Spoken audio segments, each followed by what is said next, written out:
Good morning, YouTube. I wanted to go over something, and I finished reading this book quite a while back, but I wanted to go over a few things. And it's about the Finnish sniper, Simo Hayha. Now, there's been a lot covered and written about Simo, but this is a recent book. This book just came out, and it was done using interviews of Simo before he died. And the author visited him many times at his home and at the retirement home up until Simo's passing in 2002. And, of course, the story, if you don't know who Simo is, Simo Hayha was accredited as being the best sniper of all time. He had 505 confirmed kills during the Winter War between Finland and the Soviet Union. And what's really spectacular about that is that the Winter War really only lasted about 100 days.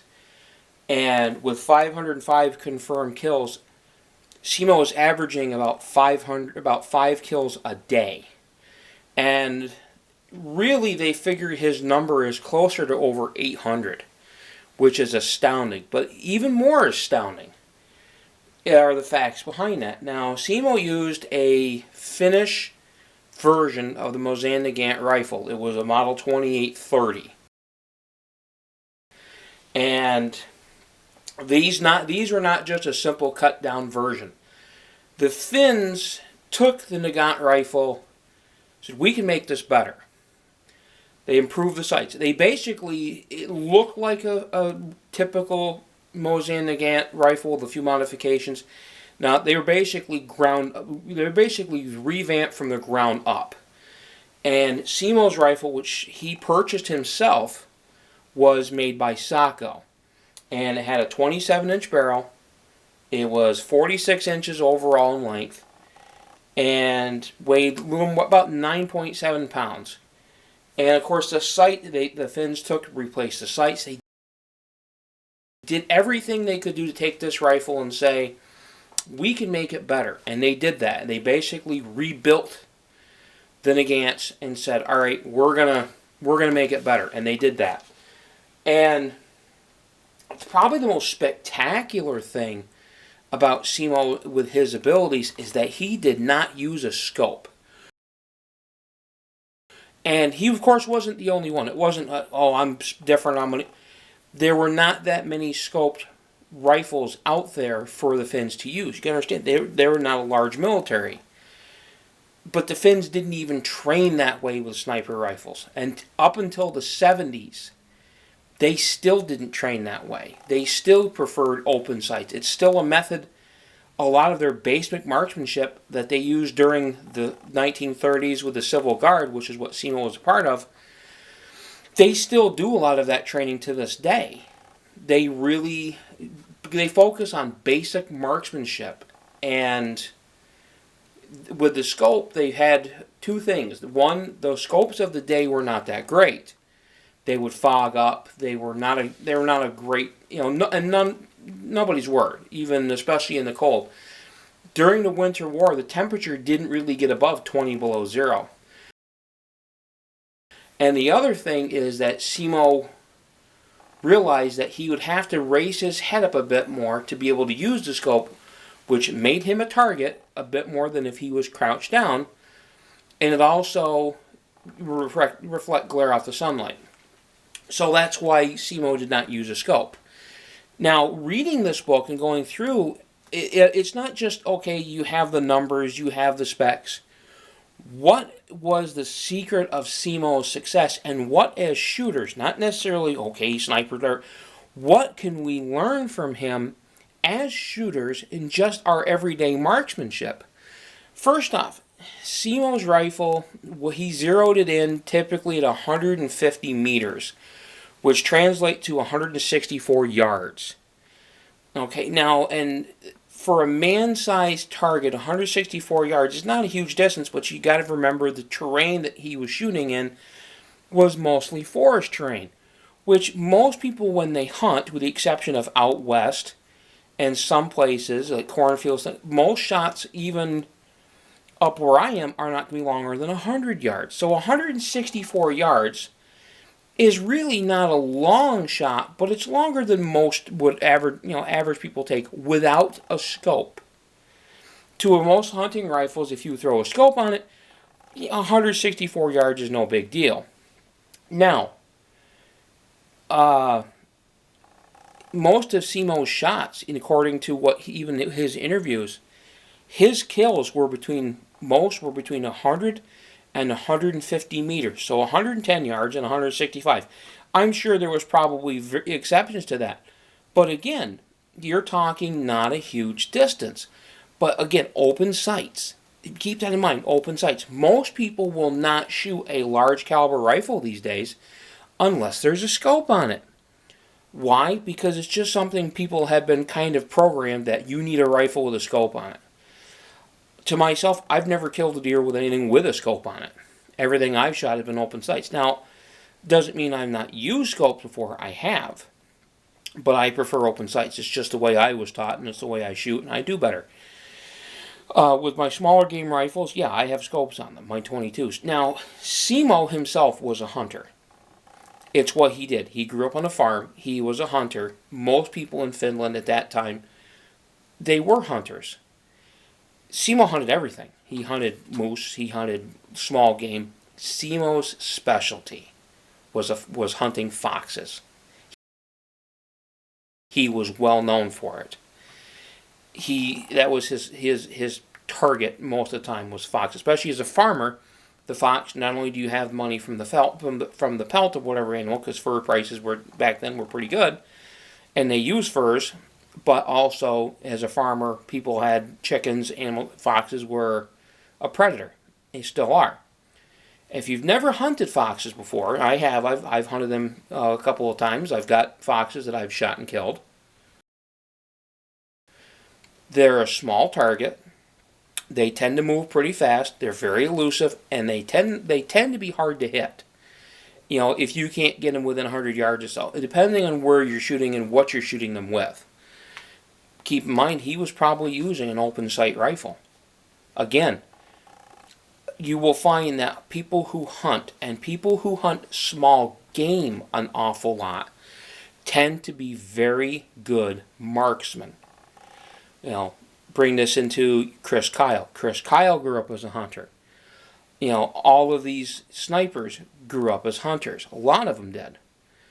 You get the picture. And it's not that, okay, everybody that hunts is going to be a sniper.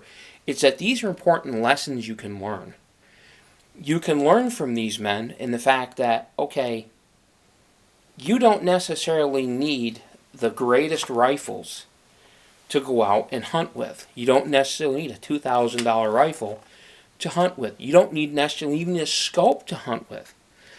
I have told and said this over and over and over again. I think there is far too much being put on having to use a scope for everything.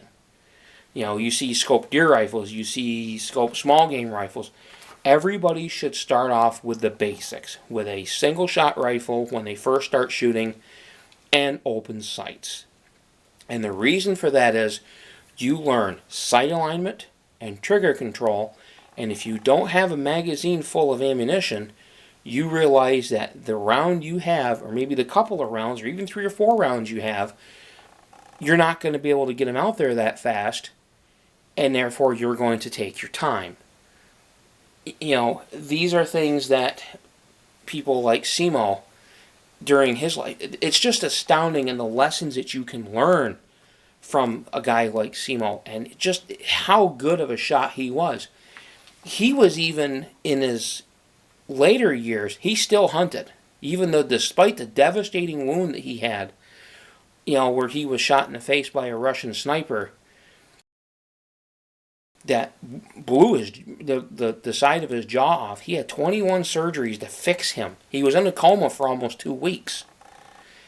No one expected him really to survive that. Not only did he survive, he lived to be 96 years old, but he hunted for many years. He even took part in the competition later on that was named for him that the Finnish military still uses, and he did quite well. And he did it with, again, an open sight rifle, and one of his rifles, one of the Finnish Mosin-Nagant rifles. To give you an idea of how good his skills were, even in his later years, he was still an extremely accurate shot. It wasn't until like maybe a few years before he died before he had to go to a nursing home, because again he was 96 years old. But it's just the lessons you can learn from Simo, and what I highly recommend this book. I do. This to me it isn't just the history of what happened. This is the history of the man and the history of what he was, what he did, what skills he used, which every shooter can use. Every shooter should know how to use a rifle with open sights, not necessarily a scope. If you want to use a scope for hunting, fine, but everybody should know how to use a rifle with open sights, and they should all be proficient at it. You should know how to use a gun like that, and you should know how to make accurate shots out to distances with open sights.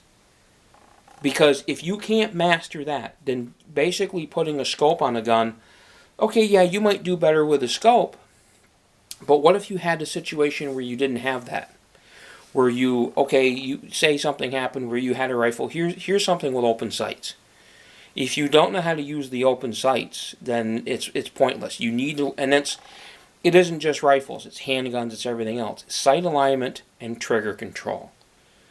And in the case of hunters, like with Simo, the use of the environment, the use of camouflage, the use of knowing when to be still, when to stay still, all of these things Simo was perfect at. But most really good hunters, especially the older generation of hunters, I know guys that never had scopes on their rifles, and because they grew up knowing how to use open sights, they never needed them. Even some with not necessarily the greatest eyesight, they still used open sights. So it's just something to think about, but it's some of the lessons we can learn from men like Simo Hayha. And Simo is probably one of the best examples of using not even a great, it was a good rifle. It was the Finnish Mosin-Nagant was better than the Russian version. But compared to some of your more modern rifles, it's not even close. But one thing that Simo even said, and it's in this book, that one of the parts of the interviews, was Simo considered the modern sniper rifles to be too heavy, to be too cumbersome. And remember, his rifle was not exactly light, but it was not heavy as some of the new guns. It weighed 9 pounds. And Simo, basically his opinion was that a modern sniper rifle should not weigh more than like 9 or 10 pounds. Now that's something to think about, because most deer rifles, really good hunting rifles, say a nice bolt action rifle, you're talking 6, 7 pounds, maybe 8 with a good scope on it. If you're one of the heavier guns, some of the newer ones are much lighter. But again, it's one of those lessons. It's one of those things. He was able to do this with the rifle he had. Now, I want everybody to think about that. So, with that being said, YouTube, I'm going to cut this off here, and I just want everybody to, if you get a chance to get this book, I recommend it. But it's just some of the lessons that he had in his life and as a sniper and a hunter that every shooter should know and should be able to practice. And those are the lessons that people can pick up from guys like Simo Hayha and other snipers and hunters of his generation. So with that said, YouTube, have a good day.